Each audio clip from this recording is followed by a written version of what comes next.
Hey everybody, I am so excited to show you the newest feature on CreatorTrack, which is importing your order history directly from Amazon into CreatorTrack. So when you're on CreatorTrack directly, you'll notice there's this new item on the left-hand side called Order Imports. When you click on it, it's going to be empty, totally all right. This is your first time, that's what's expected.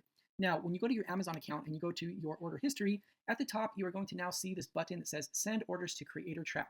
So one thing I want you to know is this is only going to send the orders that are on the current page. So if you want to add multiple pages worth of information, you do need to scroll from page to page and click this button every single time. That is by design so that we can stay compliant with Amazon's terms of service. Right now, I'm going to click the button. It's going to show me that it's sending 11 orders, and then I get a message saying that they were sent correctly. When I go back to CreatorTrack, if I refresh the page, it will now show those items in this order imports page. Now, there's a couple ways I can do this. I can select all and I can import them all together, or I can manually go through one at a time.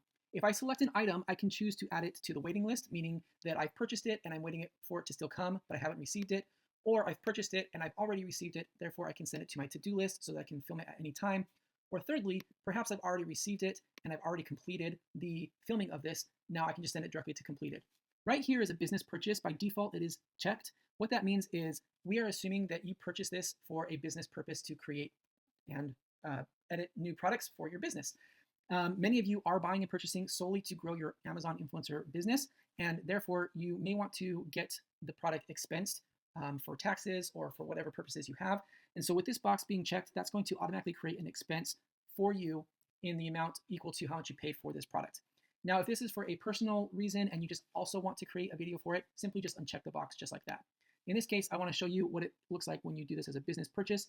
And if you completed it, you can choose if you kept the item, you donated it, or you sold it. If you chose sold, you can also put in how much you sold the item for. That way it's captured all at once. Now, if I decide I don't want this, I can actually just click delete right here and it clears it out from here. But anything that I import will go through to the correct card that I have selected, and all of the other items that I chose not to import, they will remain in the order imports page for about 30 days, at which point they should automatically clear out. I can come back at any time and take action on them if I'd like to. There will be this little notification right here telling me how many items are in this page. I can also go through and just delete them out if I don't want them in here, making it convenient for you to keep things organized. Now in this case, let's go ahead and import this, the speech and voice science. And I'm going to now go to my completed list. I'm going to search for that product, speech and voice science, and let's just see what it's done. Okay, we have here the price of $45 for which it was sold.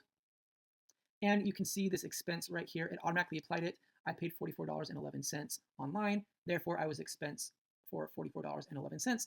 Therefore, that is already created and tied together, making it much easier for me to keep track of all of my items, my activity, and when I file my taxes, all that information is already prepared for me. Anyway, I hope that you find this order history page to be very helpful. Please let me know any questions or comments or feedback you have, and let's get back to creating.